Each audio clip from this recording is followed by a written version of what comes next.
and she stayed in there.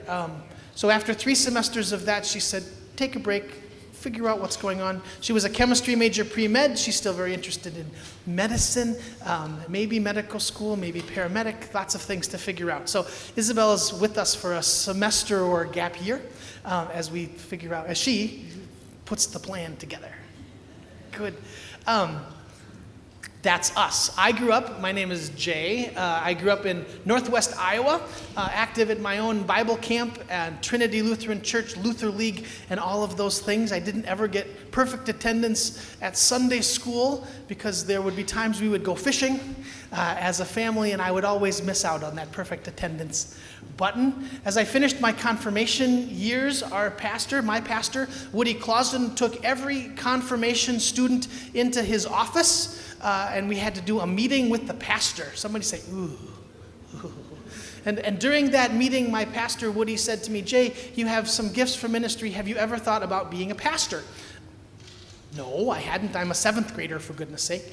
To think about other things as a 7th grader. And so I started to think about that. I worked at Bible camp, and I continued to grow this call for ministry after 3.5 years at Wartburg College, one of our ELCA colleges and universities, and with a religion major, environmental science, psychology, sociology, triple minor. I decided that yes, ministry was maybe what I was up to. A couple more Bible camps in the way, and 5 years as a youth director in Owatonna, Minnesota, right on Interstate 35. I started seminary in St. Paul, Minnesota, at Luther Seminary, where I finished with my master's degree. I took a leave of absence, went to Copenhagen, Denmark, to study history there for a while. Histories in school have always been very exciting to me.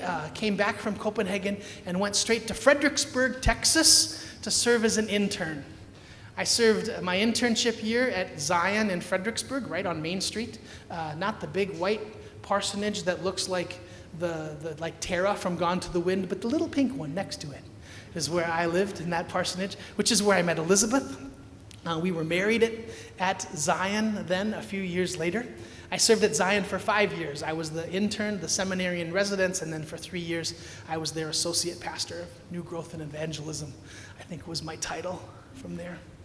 Elizabeth said one day to me, the girls had never seen a white Christmas. We were thinking about moving to a new congregation. Anyway, it was time for us to venture out on my own as a pastor. So I said, white Christmas, I know a place where we can go where they have white Christmases. So we signed up to be pastors in Minnesota, where we saw white Halloween, white Thanksgiving, white Christmas, New Year's, of course, white Mother's Day, Father's Day, 4th of July, maybe. It was cold up there on the edge of the prairie, but we served Big Bend Lutheran Church in Milan, Minnesota for several years. It was an amazing experience. From there, we went to Windham. I took a senior pastor position at American Lutheran Church in Windham, Minnesota, a large congregation with a 2-point connected.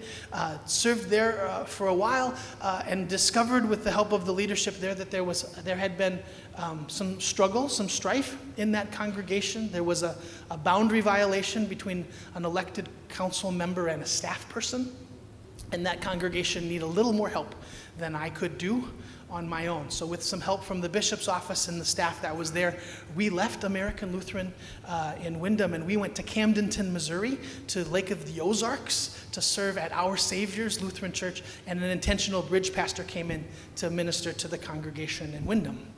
We served in Lake of the Ozarks for 5 years there, and grew from a part-time call to a full-time call, grew that congregation quite a bit using some small group ministry techniques that became then the basis for my doctoral work, which I also did at Luther Seminary in St. Paul, Minnesota.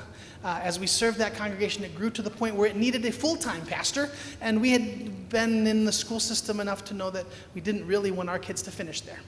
And so